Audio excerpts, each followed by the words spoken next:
Welcome to the second part of speed problems that we are going to solve. Today we're going to see about direct proportion versus inverse proportion. We're going to see what they are and also jump straight in to solve problems relating to this.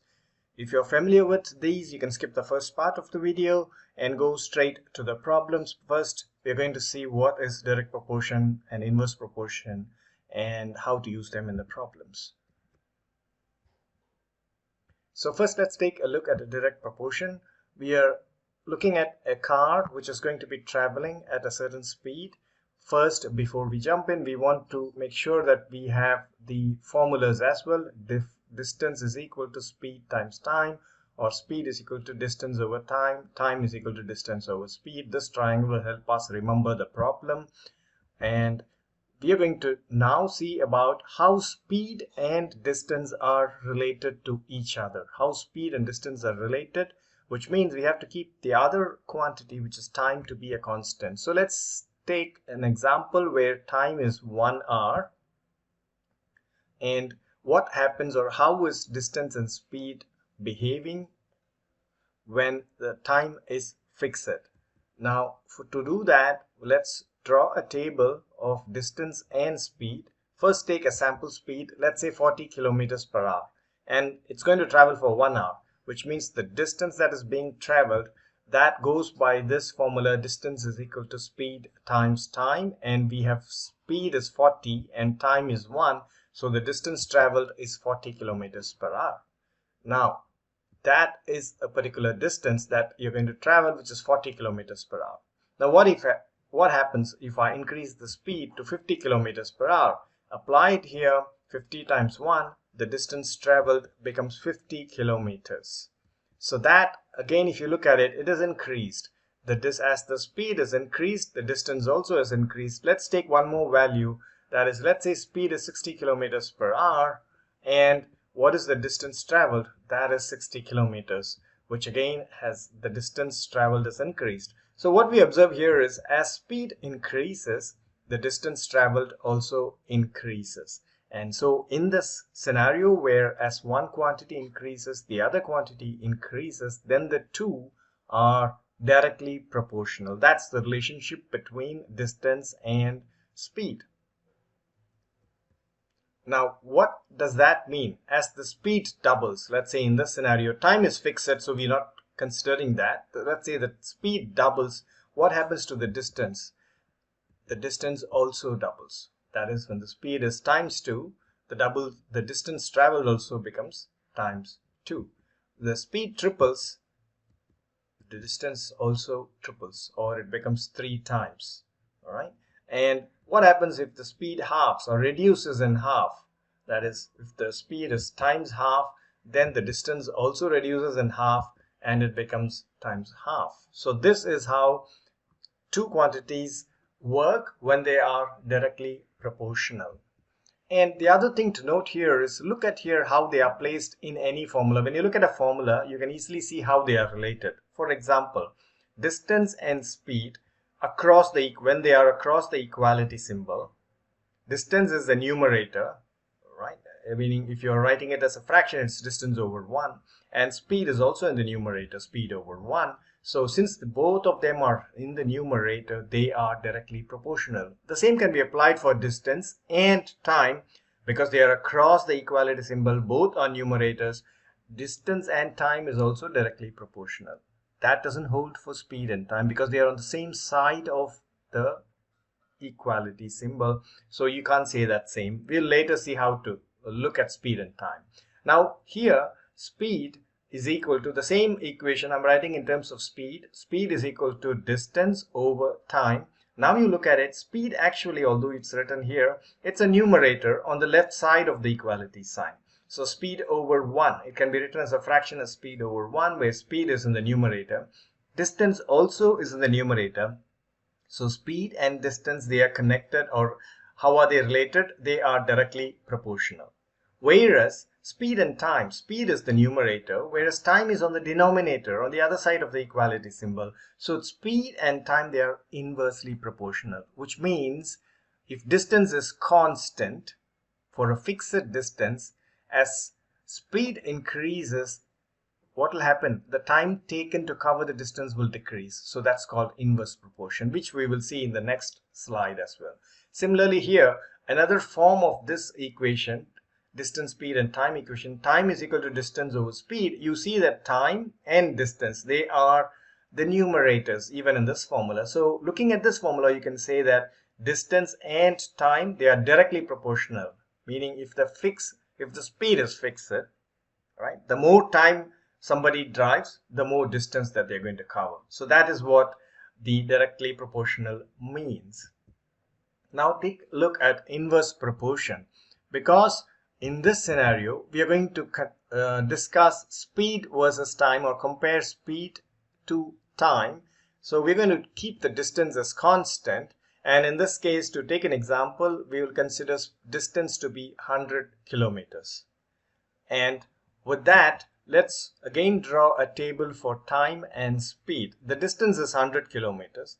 Let's say the speed is 40 kilometers per hour for this particular car. If it is traveling at 40 kilometers per hour and it is going to cover a distance of 100 kilometers, the time it takes, let's take a look at here. We want to find the time. Time is equal to distance over speed. Distance is 100 kilometers divided by speed is 40. 100 over 40, that will give you 2.5. So the time taken is 2.5 hours. Now let me increase the speed to 50 kilometers per hour, and the time taken again would be distance 100 over speed, which is 50. So 100 over 50, that will be 2 hours. And again, increase the speed to, let's say, 100 kilometers per hour. So the time is going to be 100 over 100, which will be 1 hour. So here you see that as the speed increases, actually here it increases, right? The speed is increasing. What happens to the time? The time decreases. So they are inversely proportional, which means as the speed increases, time decreases, and hence we say that time and speed, they are inversely proportional. Now we're going to look at how this information can be used when we are comparing the speeds of two different people. For example, Mary, she is traveling at a speed of 75 kilometers per hour. Jane is traveling at a speed of 25 kilometers per hour. Now time is fixed. Let's say in 1 hour, how much distance Mary can travel versus Jane can travel. We do not know the distance that they can travel at this point of time. If the time is constant, it's taking as an example, we're taking it in 1 hour. But if they are constant, we actually don't know how much they would travel. It could be, let's say, 2 hours, 3 hours, 4 hours.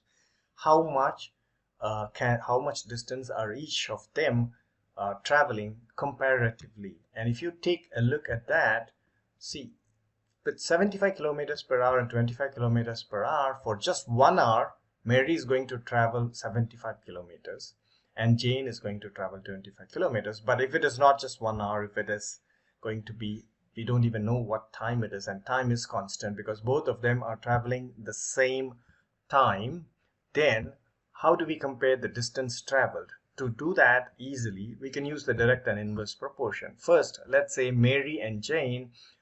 Let's look at the speed.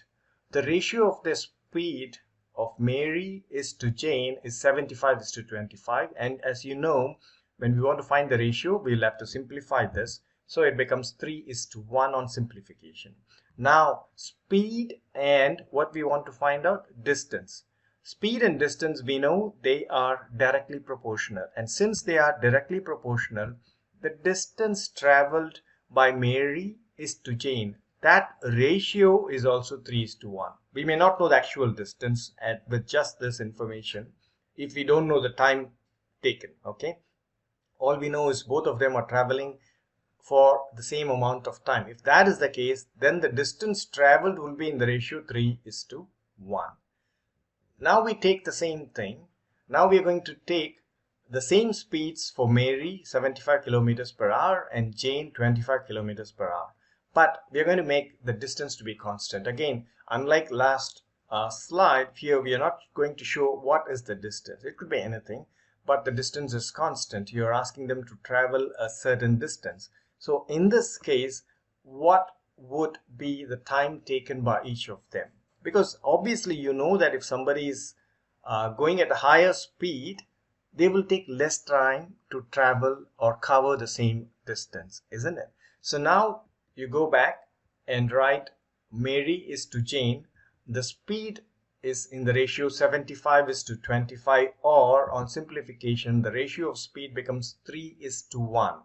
If the speed is 3 is to 1, then what is the time taken? And now we go back and check how speed and time are related. From the previous slides, we know that the speed and time, they are inversely proportional, which means as speed increases, distance decreases. And how does that translate here?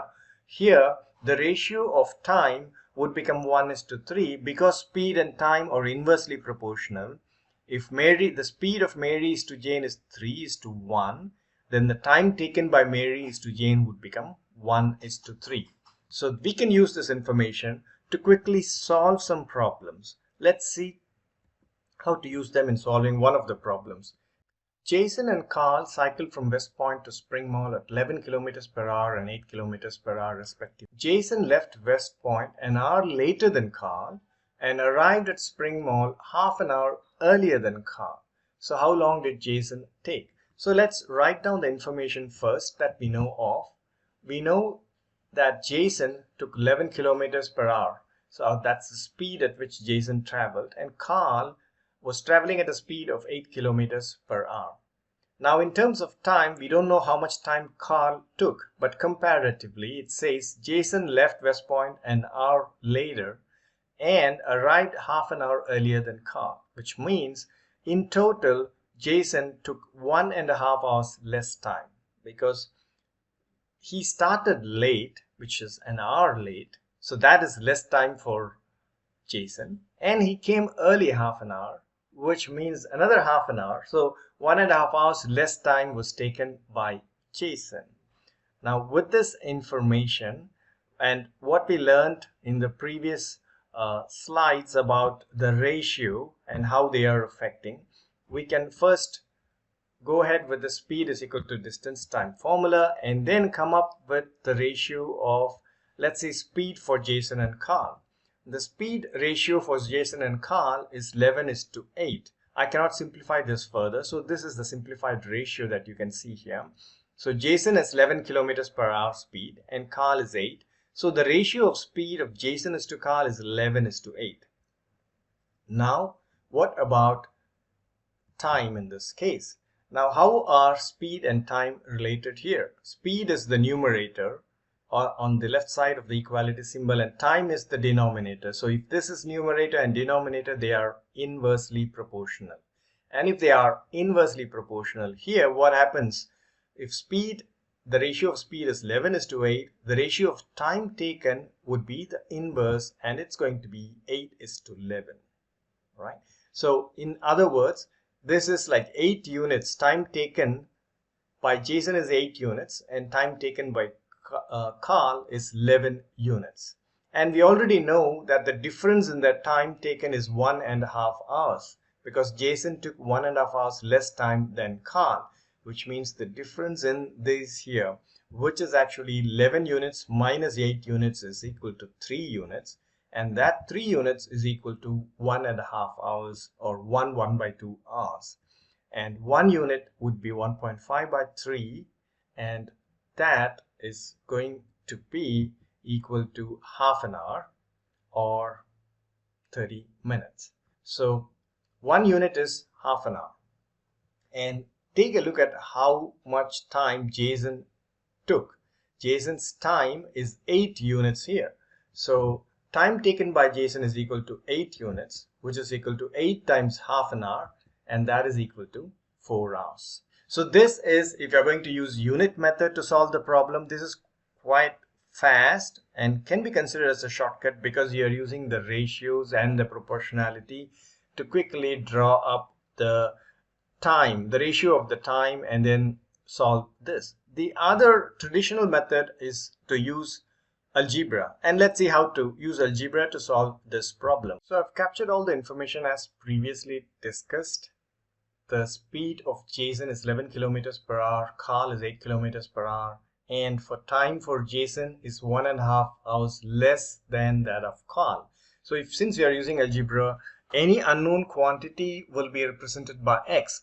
We do not know what is Carl's time taken by Carl, so we'll put x to be the time taken by Carl. Let's say x is the time taken by Carl, or x hours is the time taken by Carl, which means Jason would have taken 1.5 hours less than x. So that is x minus 1 by 2, or x less than or x minus 1.5 hours. So that is the time taken by Jason. And now what is common for both of them? Because they are traveling from Westpoint to Spring Mall, both of them. So the distance is common for the two, which means they are traveling the same distance. So distance covered by Jason is equal to distance covered by Carl. And now let's see, take this as our base. Distance covered by Jason, how do I find? Distance is equal to speed times time. And for Jason, speed is 11 kilometers per hour, and distance, or the time taken. So for Jason, the speed is 11 kilometers per hour, and the time taken is x minus 15. So distance covered by Jason is speed times time, which is 11 times x minus 1.5, or 1 by 2. I've just written it in a mixed numbers or fraction format, so that sometimes for some it would be easier to do that way. And here distance covered by Carl is speed times time, which is 8 times x. So that is the distance covered by Carl, and we, from this statement, we see that both should be equal, so we equate them both. So this side you will have 11x minus 11 times, this actually would become 3 by 2, so 11 times 3 by 2 will become minus 32 by 2, and this side you have 8x. Bring 8x to this side, it is 11x minus 8x, which will become 3x, and bring 33 by 2 to the right. So 3x is equal to 33 by 2, and x is equal to 33 by 2 divided by 3, which is also same as times 1 by 3. So that would become 11 by 2, which is 5.5 hours. That is x. X is 5.5 hours. And for Jason, the time taken by Jason is x minus 1.5. So in this case, it is x minus 1.5. X is 5.5. So that comes to 4 hours. So this is how we use algebra to solve this problem. And which method do you think is easier? I think in terms of time, the first method would have been easier. So, but still, I want to hear your opinion on this. So please comment on which method you think is easier to solve this problem, or takes less time to solve this problem. Have a great day. Happy learning. Bye.